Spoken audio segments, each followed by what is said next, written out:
by saying and announcing who's new. Just your name and when you moved in. Everybody raise your hand that's new. Go ahead. My name's Ryan. I don't remember our apartment number, but I moved into that side. Welcome, Ryan. Let's give Ryan a round of applause. Who's next? Anybody else new? Carlos, welcome. Carlos. And then we got the couple here. You guys want to announce yourselves? Welcome, Brittany and Carl. Yeah. Feel the love. Come on, let's give one more round of applause for everybody, guys, that can mean it. Damn. All right. All right, guys, so we're switching to NA today. So this is page 170 in the Just for Today. It's called The Vision of Hope. Basic text, page 53. Yes, we are a vision of hope.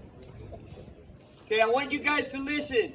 This is important. This is a really good freaking reading, and it'll explain why me and the managers and those of you that are actually working a program continue to try to that's a harsh word. Continue trying to push the message of hope. It's not about being a dictatorship. It's not about telling you what you have to do. It's about trying to invigorate you, trying to instill some excitement, some wonder about what this program offers. I was a hopeless freaking dope fiend. I was angry. I was lost. I was a drug dealer for 20 years. I was a high school dropout. I had pushed my family away. I died in the ER. I didn't have shit. I had nothing. And I started walking into the rooms. And this passage talks about the old timers, the people that have got 3, 4, 5, 10 years sobriety, that are sharing a message of hope. That if you're willing, understand, if you're willing to put your ego and your pride aside and wave that white flag, that there is a different path out there for us, the black sheep, the throwaways, the creators or perpetrators of chaos. There's hope.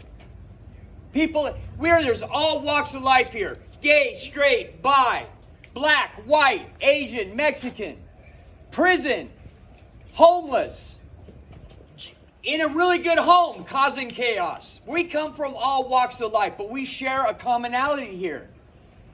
Our life was fucked up. And we needed to try to figure out a different way to live. All right. So that's what this whole basic text, page 53, is talking about. By the time we reached the end of our road, many of us had lost all hope for a life without the use of drugs. We believed we were destined to die from our disease. I don't know about you, but that's exactly where I was before my profound moment in my life happened that changed my life forever.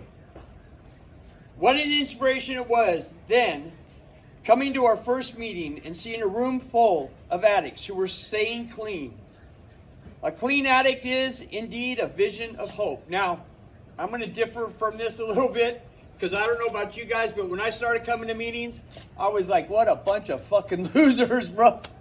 You know what I mean? I was like, man, these guys can't handle their dope. They're whining and complaining and bitching about shit.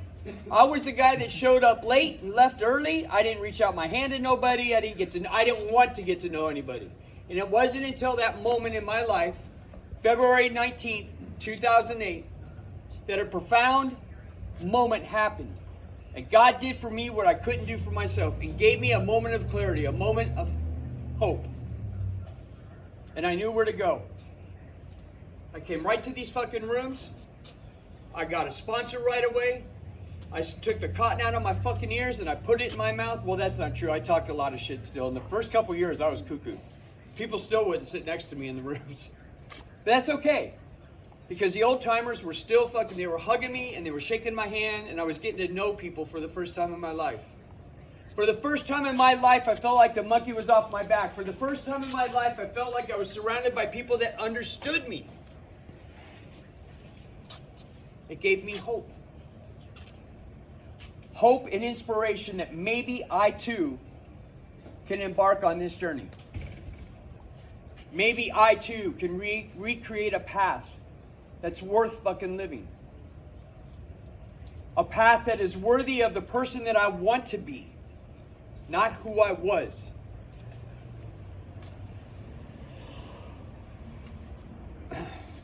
Today we give the same hope to others. This is so important for those of us that are getting sobriety and staying clean. I'm looking around at all of you, and I'm seeing through different means and different methods, because we're all different. We all share our story different. We all express ourselves different. But I'm looking around, and I'm seeing people all over the freaking place that have stepped up and instilled hope. Whether it's extending a hand, listening, extending an ear, showing them around the property, showing them around the town here, talking them down off the ledge. I see it every day. I've always said I'm the luckiest man on this planet.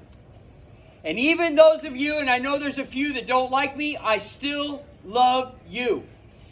And I'm not just saying that and talking shit out the side of my neck. I mean it with my heart. Because I don't need you to like me. I'm not here to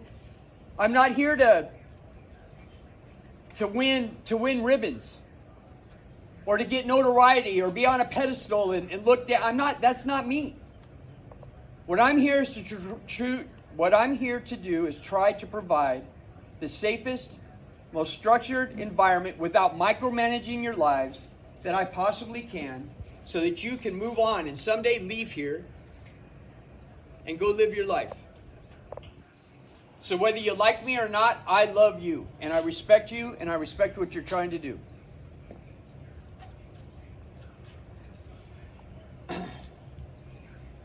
The newcomers see the joyful light in our eyes. Boy, that took a few years for me to get that too. Notice how we carry ourselves. Listen to us speak in meetings, and often want what we have found. They believe in us until they learn to believe in themselves. It's so corny, right? I used to think that was such a crock of shit. Believe in you before I believe in myself. What the fuck does that mean?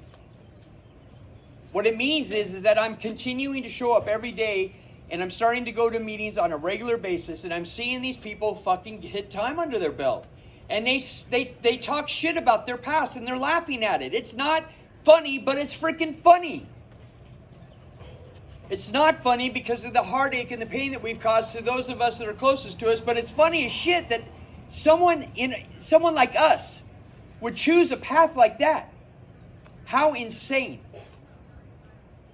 How crazy. How funny is that?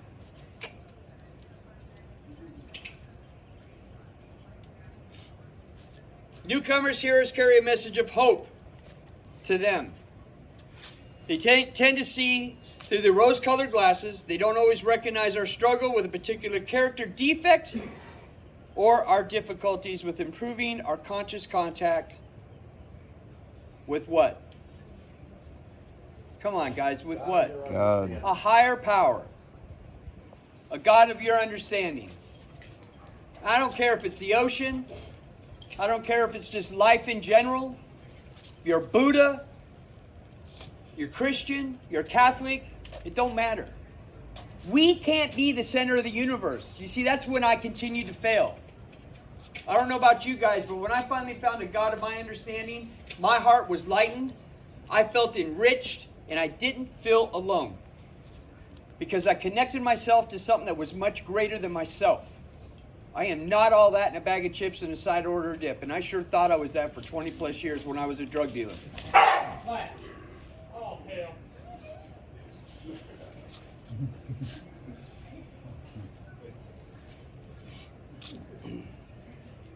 Yes, the newcomer sometimes places us on a pedestal.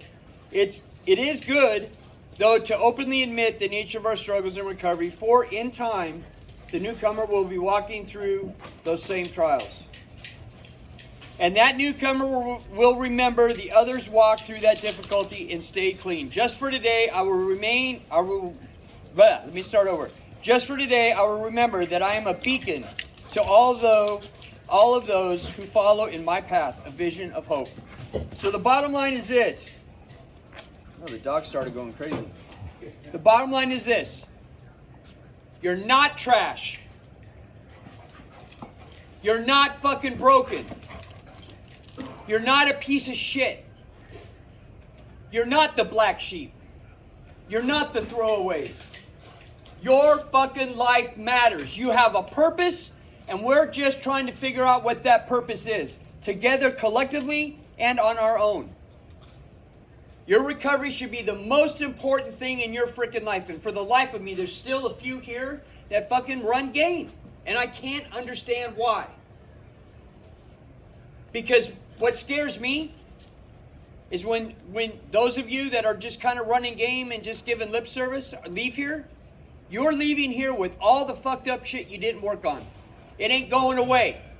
Haven't you heard that saying, you can run as fast as you can, but when you stop, it catches up with you? You can go across country, you can change your name, you can get rid of credit cards, change your friend, it don't matter, you can change everything. The one thing that needs to change is you, is me. So kudos to all of you that are working a program. Kudos to every fucking one of you that are reaching out in your own way and being of service. No matter what that is. I am the luckiest man on this planet because I get to watch the growth. And in doing so, instills growth in me. Love you guys. There's no COVID testing today. So you guys please clean your rooms, clean the kitchens, get rid of the food that don't belong in the refrigerators. Get all that shit cleaned up. Welcome to the newcomers here. Blessings. You guys are in a solid house. Yeah, have a blessed day. Ow! All right, so that's it, man.